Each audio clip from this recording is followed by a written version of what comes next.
Osmania university విద్యార్థులు నిరుద్యోగులు సచివాలయానికి భారీగా తరలి వెళ్లారు.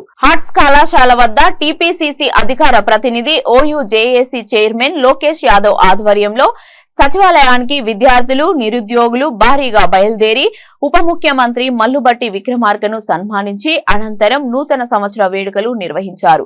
ఈ సందర్భంగా లోకేష్ యాదవ్ మాట్లాడుతూ కాంగ్రెస్ పార్టీ ప్రజల పాలన ప్రభుత్వం, కాంగ్రెస్ పార్టీ పాలనలో ఎస్సీ ఎస్టీ మైనార్టీలకు 60% అవకాశాలు కల్పిస్తారని ఆకాంక్షిస్తున్నామన్నారు.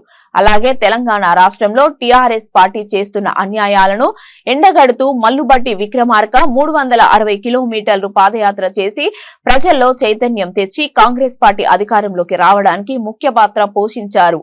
అందుకుగాను ఈ రోజు సచివాలయంలో మల్లుబట్టి విక్రమార్కను సన్మానించామని వెల్లడించారు.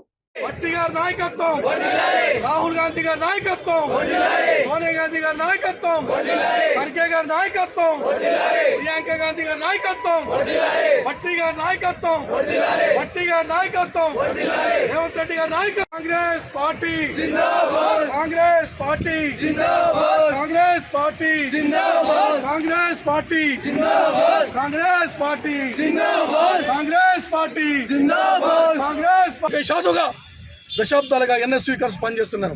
ఆ రోజు మా పార్టీ తెలంగాణ కోసం పోరాటం చేసే క్రమంలో విచారణ చేసిన రాష్ట్ర అధ్యక్షుడిగా నా పార్టీ విధానాలను పక్కన పెట్టినా, నా సిద్ధాంతాలను పక్కన పెట్టినా, నా నాయకులు ఒప్పించిన ఆ రోజు తెలంగాణ కావాలి, వీక్షకు గురైపోయినాం, అన్యాయానికి గురైన చెప్పని ఆ రోజు నేను జైలు జీతం అనుభవించిన, జైలు గోడలు ముద్దాడిన, వందలాది కేసులు అనుభవించిన, లాఠీ దెబ్బలు తిన్నా, తూటాలు దెబ్బలు తిన్నా తెలంగాణ సాధించింది.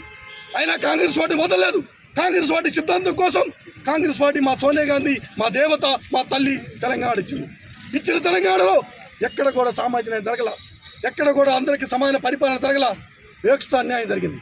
అందుకని ఈ తెలంగాణ ప్రజల తెలంగాణ వచ్చిన ప్రభుత్వం ప్రజల ప్రభుత్వం కాబట్టి 60% ఉన్న బీసీలకు, ముఖ్యంగా దళిత గిరిజన ఆదివాసీ బహుజనులందరూ కూడా సమన్యాయం సమపరిపాలన అందిబద్ధంగా పరిపాలన ఉంటుందని చెప్పని దాదాపు 30 అడుగుల ఎత్తులో కడినటువంటి దొరగడిని, ఇనప కచ్చల్ని కూల్చేసి ప్రజల ప్రభుత్వాన్ని, ప్రజా ప్రభుత్వాన్ని ఏర్పాటు చేయడంలో కాంగ్రెస్ పార్టీ ముందుకు వచ్చింది. కాబట్టి ప్రజలారా, నిరుద్యోగులారా, మన ప్రభుత్వం, మన ప్రజాస్వామ్యం వర్ధిల్లుతుంది. కాబట్టి ఒక దళిత నాయకుడు ఈ సమాజం కోసం, ఈ తెలంగాణ సర్వతోముఖ అభివృద్ధి కోసం 1365 కిలోమీటర్లు పాదయాత్ర చేసి ఈ రాష్ట్ర ప్రభుత్వ ఏర్పాటులో కీలకభూమి పోషించినటువంటి మల్లుబట్టి విక్రమార్క గారికి ఈరోజు ఘనంగా సన్మానం ఉస్మానియా యూనివర్సిటీ విద్యార్థుల తరఫున మేము చేయబోతున్నాం. కాబట్టి ర్యాలీగా పోతున్నాం. కాబట్టి ఈ తెలంగాణ ప్రజలు మొత్తం కూడా కాంగ్రెస్ పార్టీకి సహకరించాలి.